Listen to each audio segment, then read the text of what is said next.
Last week we spoke about how something unexpected, a personal disaster, can impact your business, thoughts which were prompted by the story of Stephanie Ingalls. After last week's broadcast, I received an email which set me thinking. JFK had something to say on this topic, remembering to thank people who have made a difference in our lives. I'll come back to the email in a moment.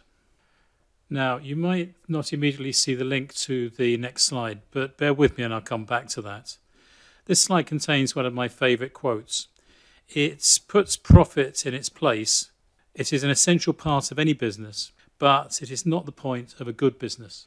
The air that you breathe and the blood in your veins are essential elements to your life, but they are not the point of your life and do not tell us anything of the purpose of your existence. So purpose, what is your purpose in being in business? Collins and Porras said that it's the fundamental reasons for the existence of your business beyond just making profit. You may not have given any great thought to the true purpose of you being in business, so here's one question. But then, I prefer this one. Why not just shut down your organisation, cash out and sell up and retire on the proceeds? Once you've determined your purpose, then we can look at your BHAG. A BHAG must embody the purpose, it must embody commitment to challenging, audacious goals. Nothing else will channel your efforts, your energies, and stimulate action. So you've determined your purpose, you've set some goals, but how do you know if these are BHAGs? Here are some questions. Does it stimulate forward progress? Does it create momentum? Does it get people going? Does it get people's juices flowing? Do they find it stimulating, exciting, even dangerous? Are they willing to throw their creative talents and human energies into it? Once you have your BHAG and your sense of direction, then it's time to take action. You often hear people say, don't sweat the small stuff, but you must. Everything counts, especially in business. So don't get into the mindset of thinking that it's one thing or the other. You've got to get into the genius of the and.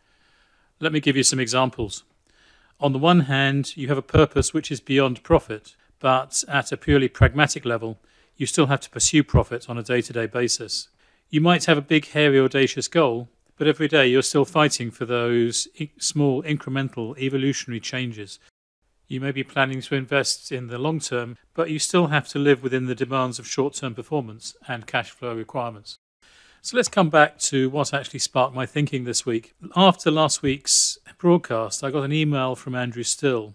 Andrew's business is Jamesdale Office Supplies, which seems to be carving out a position in Inverness based not only on price but on service. Now, you would say that accountancy and tax advice is our business, but we do get quite a kick out of helping people who are in business. And if you like, it's one of our reasons to exist.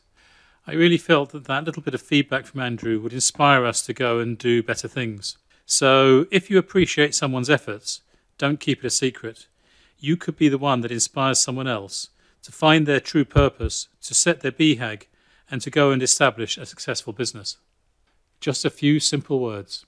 I'm Alan Long from the Long Partnership, making life less taxing.